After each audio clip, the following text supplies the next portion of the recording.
Wow. I know. But I'm going to pass out pictures of me with hair. I guess. From 1964 in Times Square. Yes. Anyway, we could devote a whole plenum to China and not begin to exhaust the subject. I want to say when Monica talked about Lenin's criteria for what's a real revolutionary party, she started with internationalism. And that is a cardinal principle of our party, is proletarian internationalism, always has been. And it doesn't matter how big a country is or how small it is. If it's the Maldives or it's an island in Indonesia, we're in solidarity with them if they're under attack by imperialism. But we can't help but say straight out that internationalism must extend to China, and that the question of China involves the relationship of class forces on a world scale of unutterable significance, given the fact that it's 1.3 billion people and that its fate and destiny affects the destiny of humanity, and always has. And China has played a great role in our party's history, and for good reason. Now we begin our writings with the suppression of Bourgeoisie in this recent period.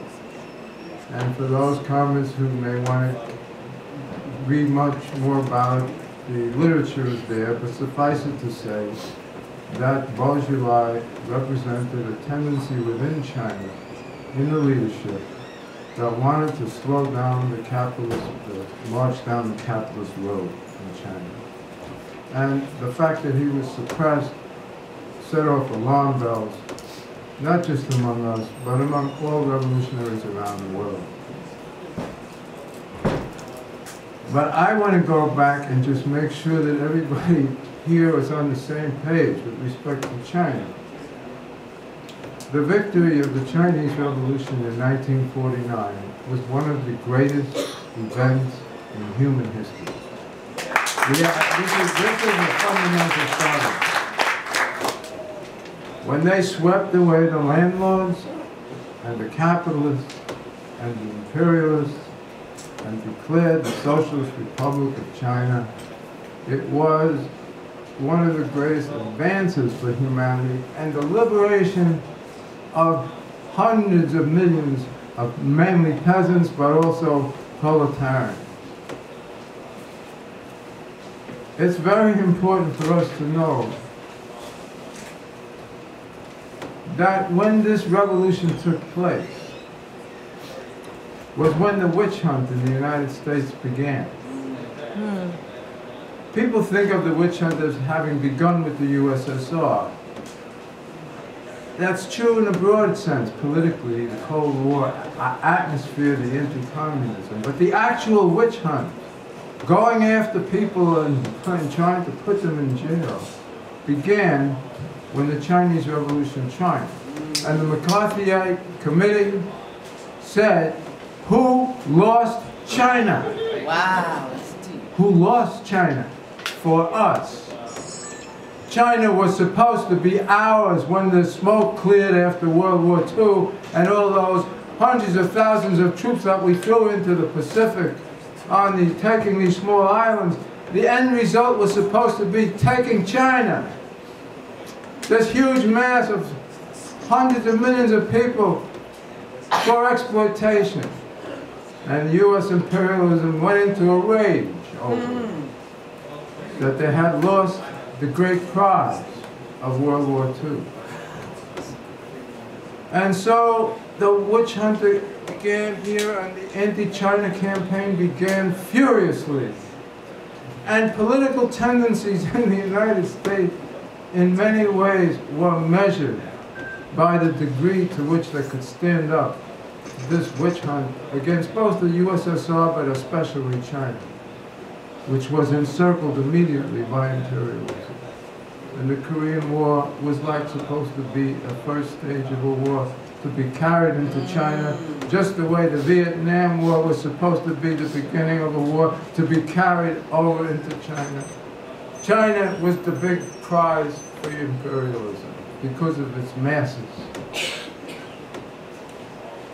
So our relationship, the party's relationship to China, has been an important part of our own political development and stealing our comrades.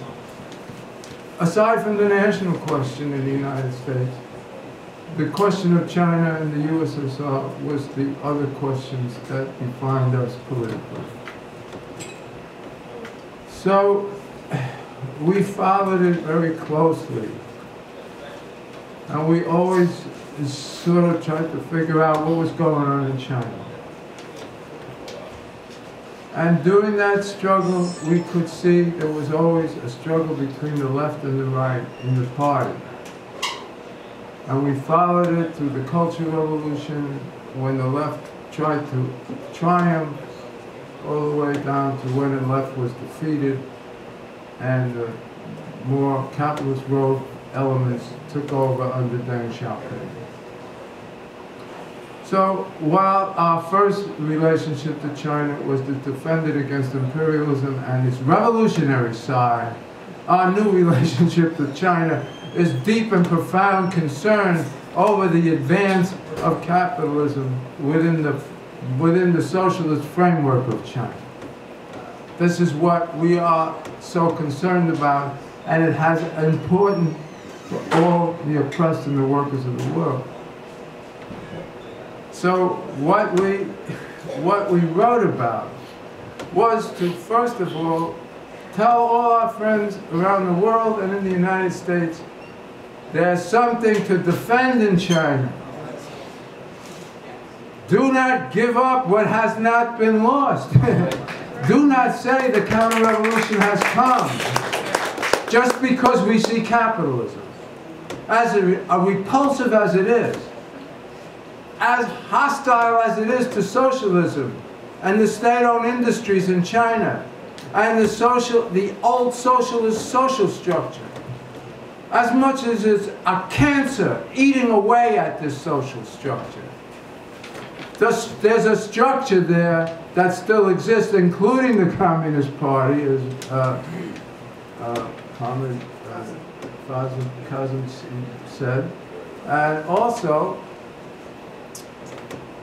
this vast state-owned industry that has the capability of planning and is right now appropriated $150 billion in projects to try to cope with the invasion of the capitalist crisis and the slowdown of capitalism inside of China, which is hurting the entire economic situation and could manifest itself in layoffs.